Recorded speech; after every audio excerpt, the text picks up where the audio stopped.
बातमी भिवंडी महापालिकेमध्ये कोणाचा महापौर होणार हे अद्यापही स्पष्ट झालं नाहीये।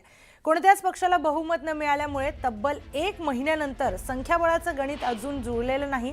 तर भाजप आणि शिवसेना या महायुतीतील 2 पक्षांमध्ये फूट पडल्याचं दिसून येत आहे। आज महापौर पदासाठी उमेदवारी अर्ज दाखल करण्याचा शेवटचा दिवस आहे। तर भाजप पाठोपाठ शिवसेना सुद्धा महापौर आणि उपमहापौर पदाची निवडणूक लढवणार असल्याचं शिवसेनेचे नेते प्रकाश पाटील यांनी जाहीर केलंय। घोषणेनंतर भिवंडी पालिकेतील सत्तेची समीकरण पुन्हा एकदा बदलण्याची शक्यता आहे। यामध्ये कोण यशस्वी होता हे आता 20 फेब्रुवारीला स्पष्ट होणार आहे।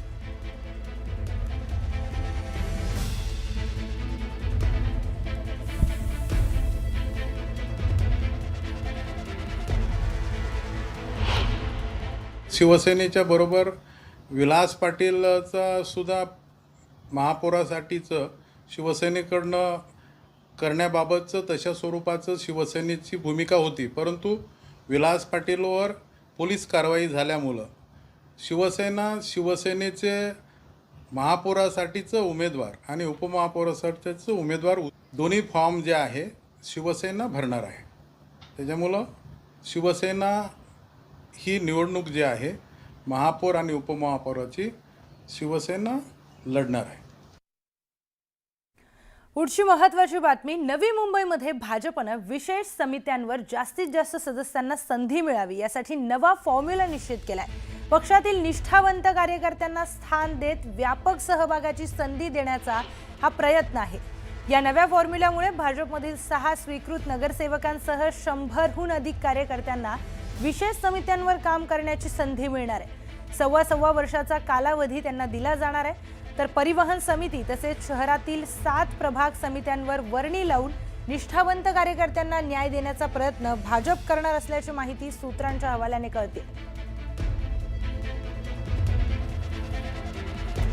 पुढची महत्त्वाची बातमी, भाजप आमदार संजय केनेकर यांनी इम्तियाज जलील यांच्यावर शेलक्या शब्दांमध्ये टीका केली आहे। जलील यांनी आपल्या नवनिर्वाचित नगरसेवकांसोबत विजयी रॅली काढली आहे। या रॅलीचा उल्लेख करत केनेकरांनी टीका केली आहे। हे शक्ती प्रदर्शन नसून शहरामध्ये निर्माण केलेले दहशतीचं प्रदर्शन असा टोला त्यांनी लगावलाय।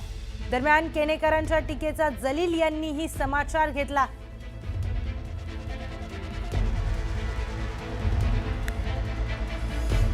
खरं तर हे शक्ती प्रदर्शन नसून दहशत प्रदर्शन आहे।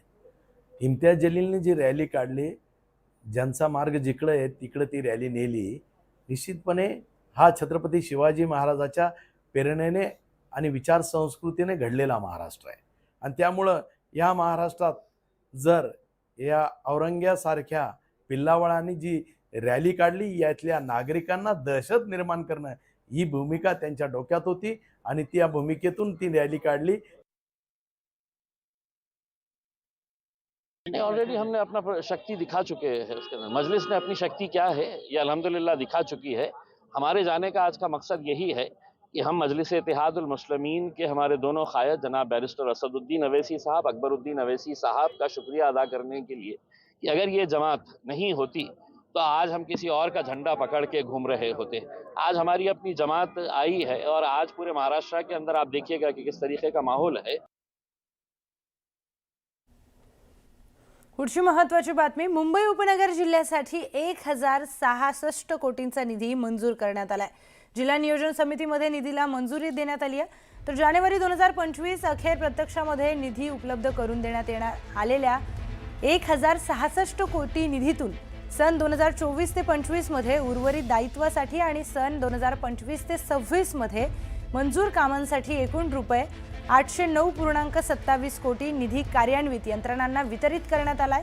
तर 1102.74 कोटी रकमेच्या कामांना प्रशासकीय मान्यता देण्यात आली आहे।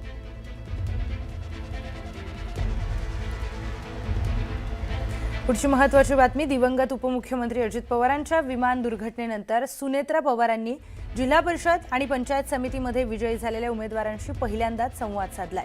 सुनेत्रा पवार यावेळी बोलताना भावूक झालेल्या पाहायला मिळाल्या। सर्व विजयी उमेदवारांचं त्यांनी अभिनंदन करत दादांचं स्वप्न साकार करणं हीच त्यांना खरी श्रद्धांजली असेल असं मत व्यक्त केलंय।